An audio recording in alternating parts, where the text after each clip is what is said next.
कहानी की शुरुआत होती है और हमें कुछ टीनेजर्स को दिखाया जाता है जिसमें क्रिस, उसकी गर्लफ्रेंड नेटली और साथ ही उनकी एक दोस्त जिसका नाम एमेंडा था। जो कि सब लोग यूरोप घूम रहे होते हैं। ये लोग कीव यूक्रेन में रुकते हैं ताकि क्रिस अपने भाई पॉल से मिल सके रसिया में मॉस्को जाने से पहले अपनी गर्लफ्रेंड नेटली को प्रपोज करने के लिए। अब यहाँ पर पॉल एक आइडिया देता है कि वो प्रिपियार्ड का एक टूर करेंगे जो कि एक अबैंडन्ड टाउन है और इसमें इन्हें काफी मजा आएगा।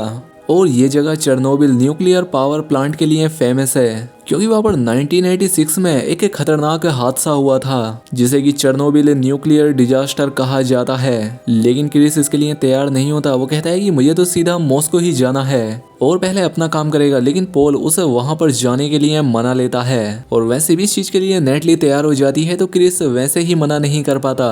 अब ये लोग एक टूर गाइड यूरी से मिलते हैं जो कि इन्हें बताता है कि वहां पर कुछ भी नहीं है। और मैं ये सारी चीजें इसलिए जानता हूँ क्योंकि मैं एक स्पेशल आर्म फोर्स का हिस्सा रह चुका हूँ और इसने पहले भी कई सारे लोगों को यहाँ पर टूर करवाया हुआ था। यूरी इन सभी लोगों से कहता है कि तुम सभी को वहां पर काफी मजा आएगा। अब इसी बीच यहाँ पर इन्हें कपल भी मिल जाता है जो कि थे जोई और माइकल, जो कि घूमते हुए ही एक दूसरे को मिले थे और प्यार में पड़ गए थे। अब ग्रुप के अंदर ये टोटल 7 लोग हो गए थे जिसमें कि था क्रिस, पॉल, अमेंडा, नेटली, जोई, माइकल और इनका टूर गाइड यूरी। कार लेकर यूरी इन सभी को यूक्रेन ले जाता है और इससे पहले ये लोग मेन लोकेशन पर पहुंचते तो उन्हें वहां पर Chernobyl exclusion zone check point पर यूक्रेनियन मिलिट्री खड़ी हुई दिखती है जो कि यूरी को समझाते हैं कि वहां पर मत जाओ, वहां कुछ भी नहीं है और ये सब कहानियां हैं। लेकिन अगर ये सच में कहानियां होती तो यहाँ पर आखिर मिलिट्री का क्या काम था। खैर अब यूरी उस मिलिट्री ऑफिसर से बात करता है लेकिन वो उन्हें अंदर जाने से मना कर देता है क्योंकि अंदर कुछ मेंटेनेंस का काम चल रहा था जो कि इन लोगों के लिए काफी हैरानी वाली बात थी क्योंकि ये जगह तो अबैंडन्ड थी। लेकिन यूरी उन्हें एक दूसरे रास्ते से अंदर ले जाता है जिसको कि पिछले कई सालों पहले खोजा गया था। और अजीब बात ये थी कि यहाँ पर कोई भी मिलिट्री नहीं थी। अब ये लोग जैसे ही अंदर जाते हैं इनको यहाँ पर रेडियो एक्टिव साइन पेड़ों पर लगे हुए दिखाई देते हैं। मतलब यहाँ पर मिलिट्री का ना होना रेडियो एक्टिव साइन यानी कि अंदर जाने का कोई मतलब ही नहीं बनता था। लेकिन अगर ये लोग ऐसा नहीं करते तो आगे की कहानी कैसे देखने को मिलती। हालांकि इस तरह से कोई भी समझदार आदमी अंदर तो कभी नहीं जाता। खैर अब आगे बढ़ने पर इन लोगों का ग्रुप एक नदी के पास रुकता है और यहाँ पर यूरी को एक म्यूटेटेड फिश दिखाई देती है जो कि जमीन पर होने के बावजूद भी जिंदा थी। इस मछली के बड़े बड़े दांत थे जैसे ये कोई पिराना मछली हो, लेकिन ये पिराना से साइज में कई गुना बड़ी थी। खैर अब ये सब देखकर ये लोग वापस अपनी बैन की तरफ बढ़ जाते हैं और फिर से आगे बढ़ना शुरू हो जाते हैं। लेकिन इनके जाने के बाद ही हम इस नदी में देखते हैं कि इस नदी में हजारों की तादाद में ऐसी ही मछलियां थीं जो कि इस तालाब में तैर रही थी, जिसका मतलब था कि इस जगह पर कुछ तो बहुत गलत और डरावना चल रहा है। खैर अब आगे बढ़ने पर ये पूरा ग्रुप इस बात की चिंता करता है कि कहीं रेडिएशन का इन पर कोई असर ना हो जाए। लेकिन यूरी के पास में एक काइगर काउंटर था जिससे कि रेडिएशन चेक किया जाता है। इसलिए यूरी इन सभी लोगों को समझाता है कि दोस्तों चिंता मत करो, यहाँ पर डरने की कोई बात नहीं है, हम लोग यहाँ पर सेफ हैं। खैर अब कुछ टाइम यहाँ बिताने के बाद यूरी इन सभी लोगों को एक बिल्डिंग के सबसे ऊपर वाले फ्लोर पर ले जाता है और इन लोगों को यहाँ से चेरनोबिल न्यूक्लियर पावर प्लांट दिखाता है। अब इन लोगों को अपार्टमेंट के कोने से कुछ आवाजें आने लगती हैं और तभी एक बड़ा सा भालू इनकी तरफ भागता हुआ आता है जिससे ये लोग बुरी तरह से डर जाते हैं। हालांकि वो भालू इन पर अटैक नहीं कर रहा था क्योंकि उसे देखने पर ऐसा लग रहा था जैसे वो भी किसी से डर कर भाग रहा हो। लेकिन ये चीज ये लोग नोटिस ही नहीं करते। लेकिन यहाँ पर असली सवाल ये था कि आखिर ये भालू इतनी ऊपर यहाँ चढ़ा कैसे। खैर अब ये पूरे का पूरा ग्रुप प्रिपेयार्ड को छोड़ने का फैसला कर लेता है। लेकिन अब ये लोग जैसे ही जल्दी से कार के पास पहुंचते हैं यहाँ आकर ये देखते हैं कि किसी ने कार का सर्किट ही खराब कर दिया है। लग रहा था जैसे उसे किसी ने दांतों से चबाकर काटा हो। ये सब रेडियो के जरिए हेल्प मांगने की कोशिश करते हैं लेकिन कोई सिग्नल ही नहीं आ रहा था। अब जैसे जैसे रात होती है ये सभी लोग डिसाइड करते हैं कि वो पास वाले चेक पॉइंट के पास जाएंगे जो कि इस जगह से 20 किलोमीटर दूर है, या फिर वो यहाँ पूरी रात कार में ही बैठे रहेंगे ताकि सुबह तक कोई उनकी मदद के लिए यहाँ आ जाए। लेकिन तभी अचानक से उन्हें कुछ आवाजें बाहर से आने लगती हैं जैसे बाहर कोई बच्चा रो रहा हो। तो इसलिए यूरी अपनी गन लेकर बाहर जाता है और उसके पीछे क्रिस भी आता है। लेकिन उनके बाहर जाने के कुछ देर बाद ही बाहर से गोली चलने की आवाजें आने लगती हैं और अब इसीलिए पॉल बाहर देखने जाता है और वो घायल क्रिस को लेकर अपने साथ लौटता है। क्रिस के पैर पर किसी ने काट लिया था जो कि साफ इशारा कर रहा था कि यहाँ खतरा बड़ा है। क्रिस बताता है कि कोई चीज यूरी को ले गई है और उसकी जान जा चुकी है। खैर अब ये कार को चारों तरफ से लॉक करके उसी में अपनी रात बिताते हैं। लेकिन तभी ये देखते हैं कि कुछ डॉग्स कार पर अटैक कर रहे हैं, जिससे इन्हें ये लगता है कि शायद यूरी को डॉग्स ने मारा है, लेकिन डॉग्स कभी भी ऐसा नहीं कर सकते। लेकिन फिर भी इनका यही मानना था कि शायद ये सब कुत्तों ने ही किया है। लेकिन दोस्तों, अगर आपको भी ऐसा ही लग रहा है तो आप बहुत ही जल्दी हैरान होने वाले हो।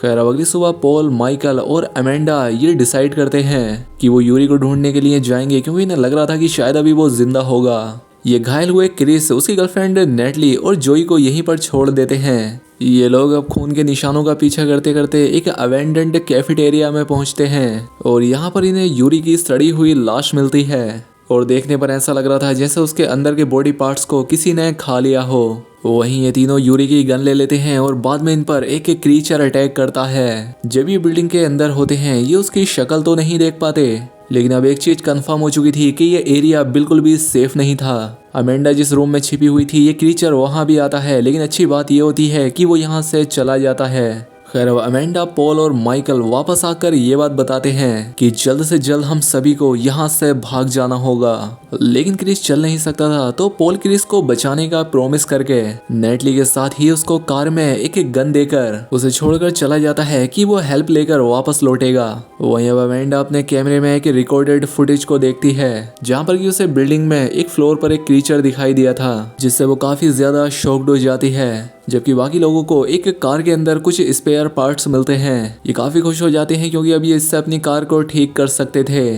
खैर, अब जब ये लोग वापस आ रहे थे तो इन पर कुछ डॉग्स और वो म्यूटेटेड फिश भी हमला करती हैं। अब इन सब के हमलों से तो वो बच जाते हैं, लेकिन इस बीच माइकल को एक म्यूटेटेड फिश ने काट लिया था। अब जैसे ये सभी लोग रात को बैन के पास लौट कर आते हैं तो ये देखते हैं कि बैन को किसी ने पलट दिया है और यहाँ पर ना तो क्रिस है और ना नेटली। इन्हें नेटली का कैमरा मिलता है, जिसमें वीडियो चेक करने पर इन्हें पता लगता है कि उसमें क्रिस की एक वीडियो थी जहां पर वो नेटली को प्रपोज करने की कोशिश कर रहा था। उसके दिमाग में अभी भी ये था कि वो मॉस्को जा सकते हैं, लेकिन आगे की वीडियो में हम ये देख पाते हैं कि उन पर किसी ह्यूमनॉइड मॉन्स्टर ने अटैक किया था और शायद वो मारे जा चुके हैं। और अब पॉल ने जो क्रिस को बचाने का प्रॉमिस किया था वो भी पूरा नहीं हो पाया। लेकिन ये लोग अभी भी उम्मीद नहीं छोड़ रहे थे और उन दोनों को इधर उधर ढूंढने लगते हैं, जिसमें लोगों को काफी सारा वक्त लग रहा था। लेकिन तभी यहाँ पर अचानक से एक ह्यूमनॉइड मॉन्स्टर इन्हें डरा देता है और इन्हें यहाँ पर एक मैप भी मिलता है। अब भागते भागते उन्हें डरी और सहमी हुई नेटली मिल जाती है, लेकिन तभी उनका ध्यान एक छोटी सी बच्ची पर चला जाता है, जिस वजह से वो डिस्ट्रैक्ट हो जाते हैं और नेटली को म्यूटेंट्स पकड़कर अपने साथ ले जाते हैं। अब इससे पहले ये पूरा ग्रुप नेटली को बचाता है, यहाँ पर बहुत सारे ह्यूमनॉइड आ जाते हैं, जिस वजह से इन लोगों को उन म्यूटेंट्स से बचकर भागना पड़ता है। लेकिन तभी जो ये नोटिस करती है कि माइकल ने इन सभी को बचाने के चक्कर में अपनी जान दे दी है, यानी कि उसे उन म्यूटेंट्स ने पकड़ लिया था। खैर, अब ये सभी लोग धीरे धीरे इस बिल्डिंग के काफी डीप में चले जाते हैं। यहाँ पर इन्हें एक रिंग दिखती है और वहाँ पर कोई था भी। पॉल को लगता है कि शायद वो क्रिस होगा, लेकिन वो एक म्यूटेंट होता है और यहाँ पर बहुत सारे वो ज़ोंबी म्यूटेंट्स इन पर अटैक करने के लिए आते हैं। खैर, अब इस अंडरग्राउंड जगह से बाहर आते हुए जोई को ये म्यूटेंट्स पकड़ लेते हैं, जिस वजह से पॉल और अमेंडा को उसे वहीं पर छोड़कर जाना पड़ता है, जिससे उसकी भी जान चली जाती है। खैर, अब आखिरकार पॉल और अमेंडा बच जाते हैं। ये दोनों न्यूक्लियर रिएक्टर कोर के पास आ गए थे, जिस वजह से इनके शरीर पर खतरनाक रिएक्शंस होने लगते हैं। इनकी यहाँ पर स्किन जलने लगती है और आंखों पर भी असर होने लगता है। इन्हें यहाँ पर नेटली की बॉडी भी दिखाई देती है, जिससे इन्हें साफ पता लगता है कि उस पर भी रेडिएशन का असर हुआ था, लेकिन अब वो मारी जा चुकी थी। लेकिन तभी इन पर और म्यूटेंट्स आकर अटैक करने लगते हैं।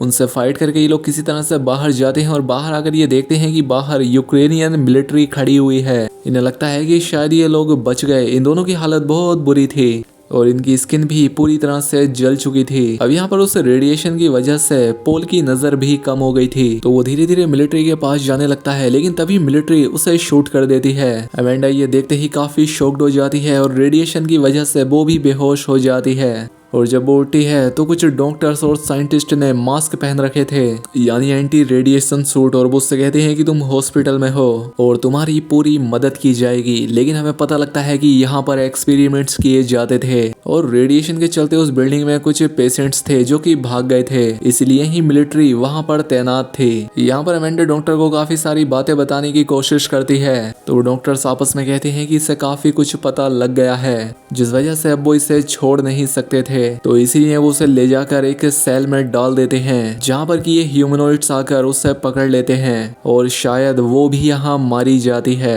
तो वैसे दोस्तों इसकी एक ऑल्टरनेट एंडिंग भी है, क्योंकि जहाँ पर जब अमेंडा और पॉल बिल्डिंग से बचकर बाहर निकलते हैं तो पॉल को मिलिट्री मार देती है और अमेंडा भी बेहोश हो जाती है। यहाँ पर सब कुछ सेम था, लेकिन इसके बाद हम देखते हैं कि अमेंडा को एक रूम में रखा गया था और उसकी शक्ल पूरी तरह से बदल चुकी है, यानी कि वो भी अब उन ह्यूमनॉइड की तरह दिखने लगी थी। यहाँ पर अमेंडा हेल्प के लिए चिल्लाने लगती है और शायद अमेंडा काफी कम रेडिएशन से गुजरी थी, जिसके चलते उसे भी इस एक्सपेरिमेंट का हिस्सा बना दिया गया था। अब ये सारे एक्सपेरिमेंट हो किस वजह से रहे थे ये तो इस फिल्म में नहीं बताया गया है, लेकिन यहाँ की मिलिट्री भी सब में इन्वॉल्व थी, जिसका साफ मतलब था कि या तो ये लोग कोई सुपर सोल्जर या ज़ोंबी सोल्जर बना रहे थे जिससे वॉर के वक्त इन्हें फायदा हो सकता था, या फिर कोई एक्सपेरिमेंट बिगड़ गया होगा जिससे ये सब हुआ। हालांकि यूरी इस जगह पर पहले भी कई बार जा चुका था, लेकिन ये एक्सपेरिमेंट किए हुए ह्यूमनॉइड यहाँ भाग आए थे और इसी वजह से इन सभी के साथ ऐसा हुआ, क्योंकि यूरी यहाँ पर पहले भी कई बार गया था लेकिन ऐसा कुछ भी नहीं हुआ और ये सब जो भी हुआ है वो हाल ही में किया गया था। खैर अब दोस्तों ये फिल्म तो यहीं पर खत्म हो जाती है, लेकिन आपको ये वीडियो कैसी लगी हमें कमेंट में जरूर बताएं। वीडियो अच्छी लगी हो तो वीडियो को लाइक और चैनल को सब्सक्राइब कर लें। मिलते हैं हमारी अगली शानदार वीडियो में।